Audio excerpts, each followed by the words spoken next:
यूहन्ना रचित सुसमाचार उसका 3रा अध्याय करेंगे, 1 से पढ़ेंगे कोई भी 1 से। फरीसियों में निकोदेमुस नाम का एक मनुष्य था। सॉरी माफ करना, वो नहीं है। यूहन्ना 2 अध्याय से सीखेंगे। फिर तीसरे दिन गलील के काना में हाँ किसी का विवाह था हाँ और यीशु की माता भी वहाँ थी। यीशु और उसके चेले भी उस विवाह में निमंत्रित थे। हाँ जब दास खरस घट गया तो यीशु की माता ने उससे कहा, उनके पास दाखरस नहीं रहा। यीशु ने उससे कहा, हे महिला, मुझे तुझसे क्या काम, अभी तेरा समय नहीं आया। उसकी माता ने सेवकों से कहा, जो कुछ वह तुमसे कहे वही करना। वहाँ यहूदियों के शुद्ध करने की रीति के अनुसार पत्थर के 6 मटके धरे थे, जिनमें 2-2, 3-3 मन समाता था। यीशु ने उससे कहा, मटकों में पानी भर दो। उन्होंने उन्हें मुँह भर दिया। तब उसने उससे कहा, अब निकाल कर भोज के प्रधान के पास ले जाओ। और वे ले गए। जब भोज के प्रधान ने वहाँ पानी चखा जो दाखरस बन गया था, और नहीं जानता था कि वह कहाँ से आया है, परंतु जिन सेवकों ने पानी निकाला था वे जानते थे, तो भोज के प्रधान ने दूल्हे को बुलाकर उससे कहा, हर एक मनुष्य पहले अच्छा दाखरस देता है, और जब लोग पीकर छक जाते हैं तब मध्यम देता है, परंतु तूने अच्छा दाखरस अब तक रख छोड़ा है। बस, आमीन। तो इस वचन को सुने जाने में प्रभु हम सबको आशीष दे। तो मेरी यह प्रार्थना है चरोटा चर्च के विश्वासी भाई बहन के लिए कि प्रभु यीशु हम सबको बुद्धि दे कि मसीहत को वैसे ही समझे जैसा बाइबल सिखाना चाहता है। दूसरे शब्दों में हम बाइबल को अर्थात यीशु को, वचन को वैसे ही समझे जैसा परमेश्वर हम मुझे और आपको समझाना चाहता है। अब मैंने एक विषय दिया है। विषय क्या है? विवाह का सही अर्थ क्या है? हालेलुया। आज हम देखते हैं तरह तरह का विवाह होता है। हर धर्म में हर प्रकार का रीति रिवाज के आधार पर विवाह करते हैं। लेकिन आज मैं बात करूंगा एक मसीहत का, एक सच्चा क्रिश्चियनिटी का बात करूंगा, एक मसीही का जो विवाह संबंधित जो यहाँ पर यीशु मसीह ने जो अपना पहला चमत्कार किया है, उस जगह का क्या नाम है? काना नगर। एक नगर का नाम है काना नगर। तो यहाँ पर आप ये देखेंगे कि मैं कुछ बैकग्राउंड आपको बताना चाहता हूँ। यहाँ पर कुछ इस प्रकार का घटना घटा। मैं आपको पहले से बता चुका हूँ भजन संहिता में 170 अध्याय में आप पढ़ रहे थे। जब भी बाइबल में परमेश्वर ने चमत्कार किया, जिसको हम घटना बोलते हैं, बाइबल में जहाँ जहाँ पर परमेश्वर घटना हुआ है, परमेश्वर के द्वारा घटना हुआ है, उस घटना का जो निचोड़, उस घटना का जो महत्वाकांक्षाएं या उस घटना का जो मूल्य निकल कर आता है, वो एक आत्मिक जीवन से क्या है? संबंधित है। एक आत्मिक गुण होना चाहिए, एक आत्मिक मूल्य को मुझे और आपको ग्रहण करना चाहिए, एक आत्मिक मूल्य को समझना चाहिए। एक आत्मिक मूल्य को समझकर जब हम चलते हैं तो उस घटना का सही परिभाषा हमको समझ में आता है। कुछ लोग उस घटना को केवल कहानी के रूप में देखते हैं, या उस घटना को एक छाया प्रतीक रूप में देखते हैं, या उस घटना को एक साधारण रूप में देखकर बोलते हैं या बताते हैं या सिखाते हैं लोगों को। वो इसलिए ऐसा होता है क्योंकि जीवन में इसलिए फर्क नहीं आ रहा है क्योंकि उसका आत्मिक मूल्य को नहीं समझ पाए या आत्मिक मूल्य को ना जानकर उनको बताए हैं, इसलिए उस घटना का कोई अर्थ नहीं होता, केवल कहानी के रूप में रहता है। जैसा बहुत से संसार में कहानी होते हैं, ऐसा ही कुछ मसीहत की कहानी को लोग बता देते हैं या जान लेते हैं। मैं आपको बताना चाहता हूँ ये बिल्कुल मसीही का या बाइबल का परिभाषा नहीं है। आज मैं काना नगर का पहली घटना के बारे में आपको सिखाना चाहता हूं। सबसे पहले विवाह के 3 पद को देखिए। जब दाखरस घट गया, तो यहां पर क्या हुआ, वो जिसके यहां विवाह हो रहा था, उस प्रधान ने या उस घर के लोग यीशु मसीह के चेले को भी और यीशु मसीह के संसारिक या शारीरिक माता को भी निमंत्रण दिए थे। साथ में यीशु मसीह को भी क्या दिए थे, निमंत्रण दिए थे। लेकिन यीशु मसीह प्रकट रूप में उस विवाह के घर में नहीं गया, लेकिन गुप्त के रूप में यीशु मसीह उस विवाह के घर में गया। लेकिन सवाल ये है, आज हम देखते हैं कि बहुत से धर्म में बहुत से रीति रिवाज का विवाह को किए जाते हैं, और आमतौर पर देखा जाता है एक शादी के घर में, विवाह के घर में पैसों से हर चीज लिया जाता है। लेकिन कहीं ना कहीं कितना भी पैसा हो तो भी विवाह के घर में कुछ ना कुछ चीज क्या हो जाता है, कम हो जाता है। जैसा हल्दी या चावल, दाल, सब्जी या मिठाई या कपड़ा या और भी विवाह संबंधित जो काम में आने वाला जो चीज है इत्यादि कम हो जाता है। तो क्या करते हैं लोग, तुरंत उसको दुकान में जाके उस चीज को खरीदते हैं, या किसी व्यक्ति को भेजा जाता है कि देखिए आप पैसा लीजिए और जल्दी से आप इस सामान को ला लीजिए। कोई ना कोई सामान कम हो जाता है, घट जाता है। लेकिन इसका क्या मूल्य है, आत्मिक मूल्य मैं आपको आगे जाकर समझाऊंगा। तो 3 पद में लिखा है, जब दाखरस घट गया तो यीशु की माता ने उससे कहा, उनके पास दाखरस नहीं रहा। एक संसारिक माता मरियम, अर्थात यीशु की माता संसारिक शारीरिक माता था, उसने यीशु से कहा। यीशु का जवाब क्या है 4 पद में, ध्यान से सुनिए इस वचन को। क्या बोला यीशु मसीह ने, जवाब क्या दिया, सुनिए जरा से।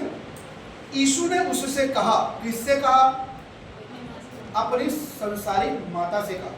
ध्यान से सुनिए वचनों को और समझिए आत्मिक मूल्य क्या होता है। हे महिला, तो यहां पर शब्द क्या दिया, पहला हे महिला, हे महिला।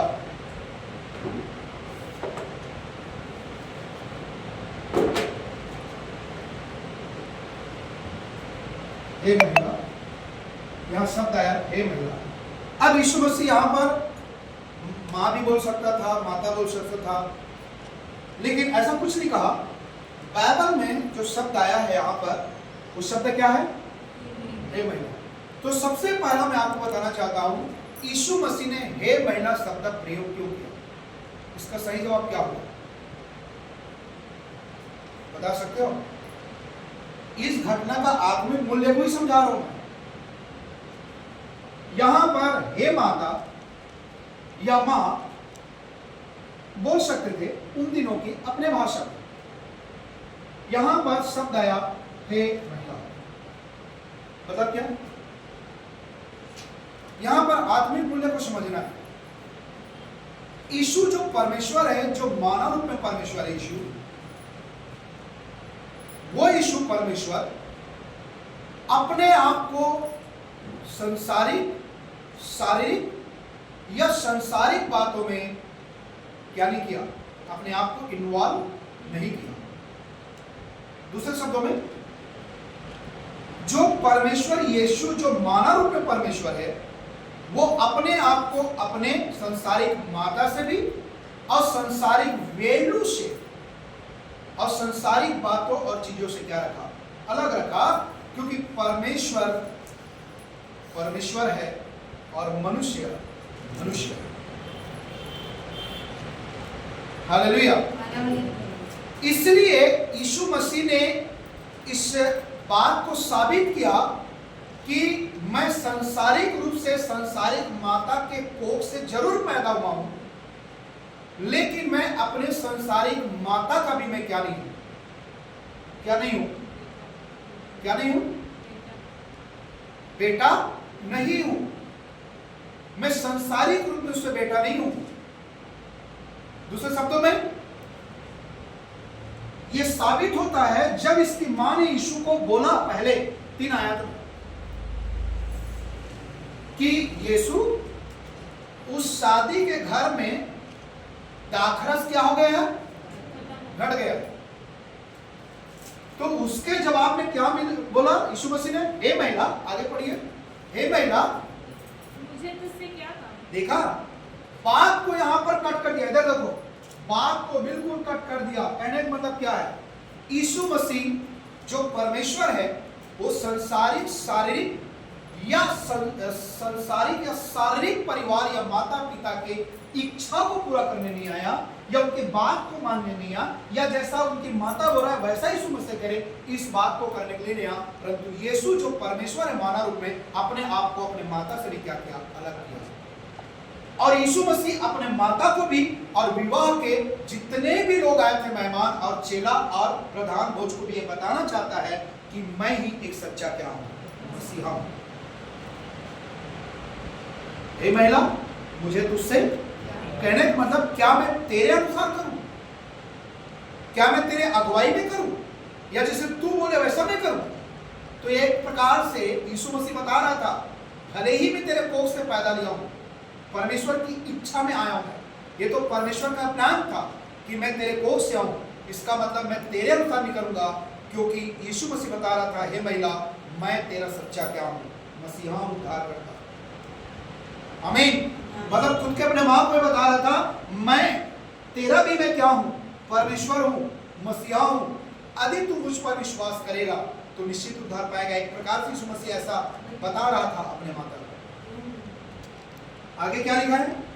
देखिए आगे क्या लिखा है। अब यहां पर आते हैं 6 पद को देखिए।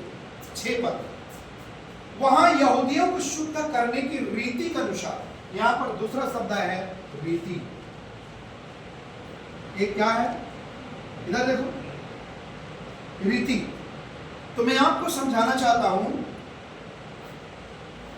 पुराने समय के उन दिनों में यहूदियों की जो रीति था, वो रीति था उन दिनों में पीतल का, कांच का, स्टील का, गुंडी का, या क्या बोलना चाहिए, एक और आता है चीनी मिट्टी का, क्या बोलते हैं उसको? चीनी मिट्टी का एक गुंडी आता है पानी भरने का, कांसा। चीनी मिट्टी का भी आता है बर्तन जिसमें पानी भरा जाता है। मतलब इस प्रकार का उन दिनों में नहीं था। हालेलुया।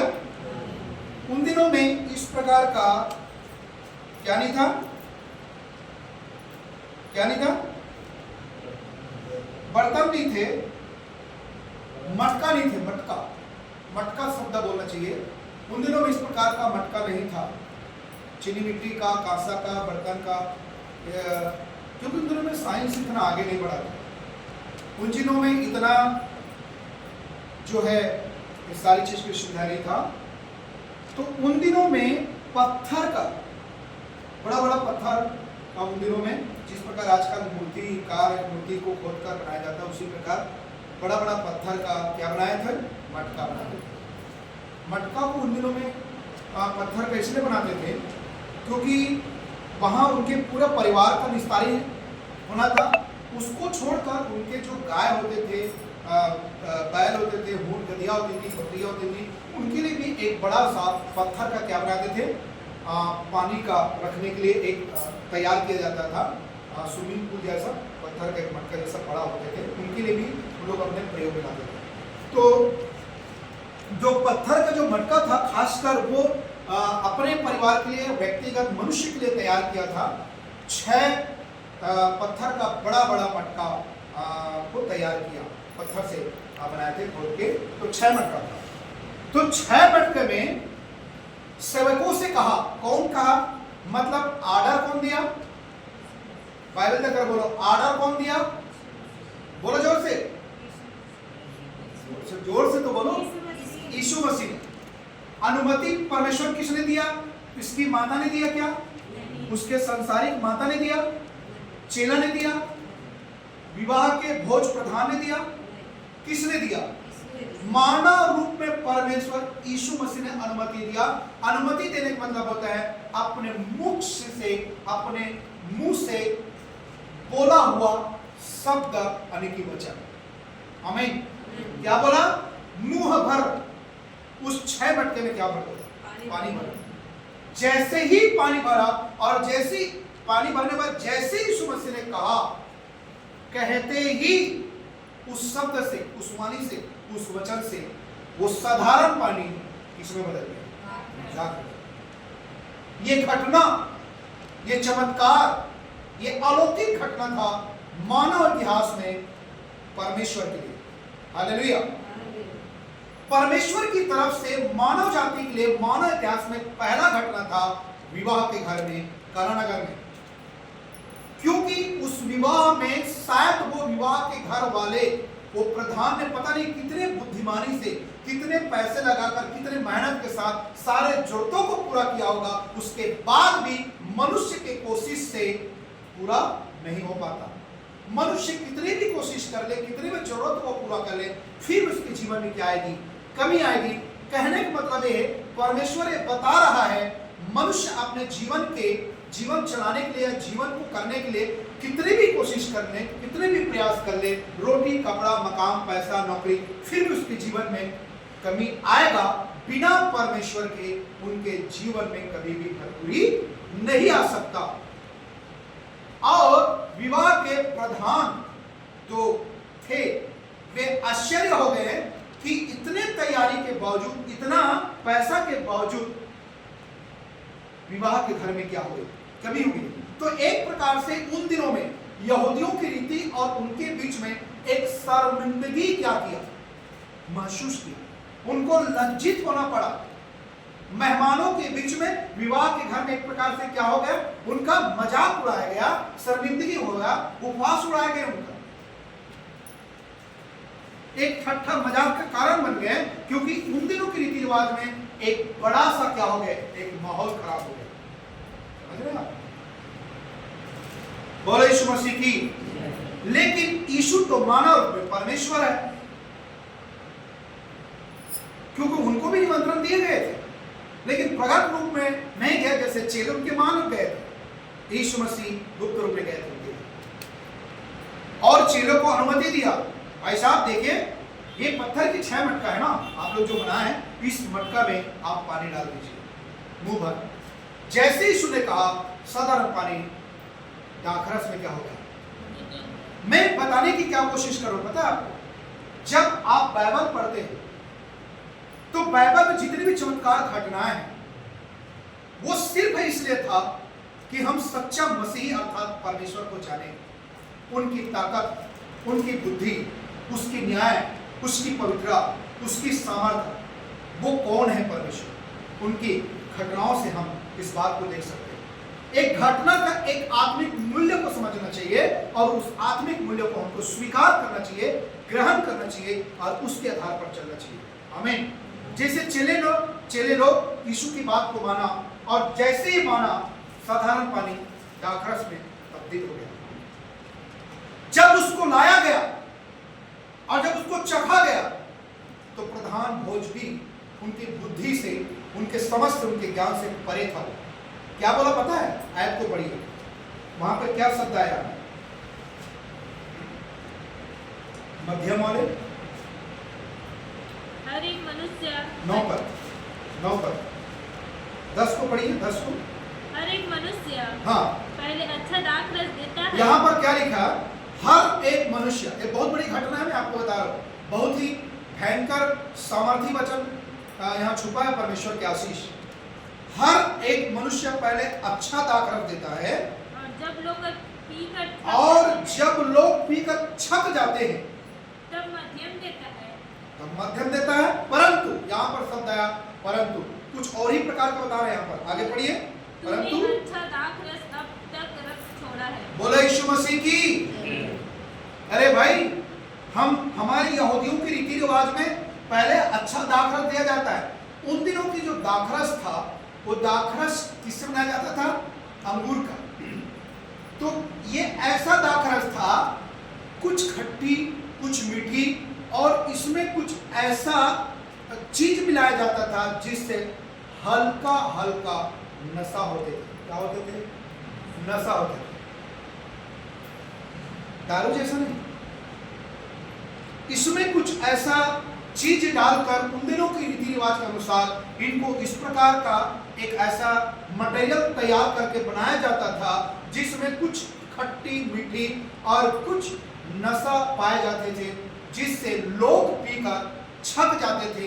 और यहूदियों की विवाह में ये परंपरा था, रीति रिवाज था। यदि ये चीज को नहीं देते थे तो समझो उनका विवाह अधूरा है, होता नहीं था। उन दिनों के जो शादी थे, विवाह था, इनके बगैर शादी नहीं होता था। यहूदियों के उन दिनों की परंपरा और रीति रिवाज था, बिना दाखरस के शादी नहीं होती।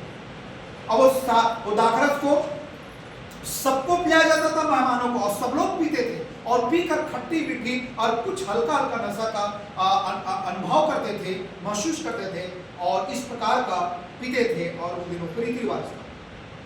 लेकिन यहां पर बात नहीं है, बात यहां पर है, यहां पर कह रहा है प्रधान भोज, क्योंकि यीशु मसीह ने ऑर्डर दिया था ना, जाके दो उनको पहले चखने के लिए। जब चखा तो क्या कह रहा पता है? सब लोग पहले अच्छा दाखरस पीकर छक जाते हैं, मतलब उनकी आवश्यकता पूरा हो जाते थे। लेकिन यहां पर तो कुछ और ही बात दिखाई दे रहा है, परंतु अब तक अच्छा दाखरस रख छोड़ा है। भाई ये क्या बात हुई? ये आश्चर्य कर्म कहां से आई? ये घटना कहां से आई? यहूदियों की रीति और यहूदियों के घर, यहूदियों के परिवार के बीच एक बड़ा माहौल तैयार हो गया। ऐसा कैसा हो गया? और बाइबल सिखाती है यीशु मसीह काना नगर में, विवाह के घर में ऐसा करके यीशु मसीह अपना पहला चमत्कार प्रकट किया। कहने का मतलब क्या? उस घटना का एक आत्मिक मूल्य था। यीशु मसीह ने बताया, मैं अपनी संसारिक माता का भी और चेला का भी और सारी यहूदी फरीसी शास्त्री और जितने भी लोग वहां पर थे उन सब का मैं सच्चा क्या हूं?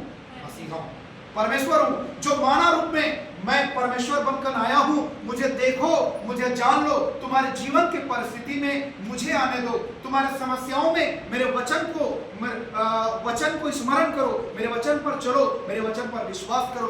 ये था यीशु मसीह का बोलने का मतलब। यहाँ पर चमत्कार बड़ी नहीं है, लेकिन चमत्कार घटना का जो आत्मिक मूल्य है, आमीन, उस पर ध्यान करो तो मैं और आप, हम आशीषित होंगे यीशु की समझ में, यीशु की बुद्धि में, आमीन। तो मैं बताने का मतलब यही है, यहूदियों की रीति से 6 मटके, ये 6 मटके थे। पहला बात, यीशु मसीह ने अपने माँ के बात को काटा, महिला को बोलता, मैं तेरा भी परमेश्वर हूँ, मसीहा हूँ, अरे तू मुझ पर विश्वास करेगी तो मैं भी उद्धार पाएगी। ये बोलने का, बताने का मतलब था, क्योंकि मैं तेरे अनुसार करने के लिए नहीं आया हूँ, मैं अपने पिता की इच्छा को पूरा करने आया हूँ। यीशु मसीह का बोलने का मतलब था। उसके बाद, यहूदियों की रीति के अनुसार मैं काम करने के लिए नहीं आया, परंतु मैं परमेश्वर की इच्छा में मैं काम करने के लिए आया हूं। मतलब यीशु की परमिशन या यीशु के कहने के अनुसार या यीशु की अनुमति से ही काम होगा मनुष्य के जीवन में, रीति के अनुसार नहीं।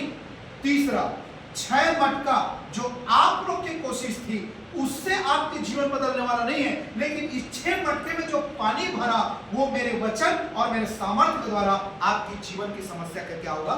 हल होगा। क्योंकि दाखरस घट गया था, इसका मतलब है तुम्हारे जीवन में जो घटी है वो मैं मसीहा हूं जो मैं पूरा करने के लिए आया हूं। यदि तुम मुझ पर विश्वास करोगे तो तुम्हारे जीवन की कमी घटी को मैं क्या करूंगा? पूरा करूंगा। ये यीशु मसीह बता रहा था उस घटना से। आमीन। तो मेरे प्रियो प्रभु के लोगों, मैं आपको बताना चाहता हूं, यीशु मसीह का इस घटना का जो आत्मिक मूल्य है उसको मैं और आप समझिए। यही होता है बाइबल पढ़ने का तरीका। चमत्कारों पर ध्यान मत दीजिए, वचन को पर ध्यान देंगे तो चमत्कार भी होगा, आशीष भी होगा और यीशु भी आपके अंदर में रहेगा। आमीन। इन वचन के द्वारा हम सबको प्रभु आशीष दे।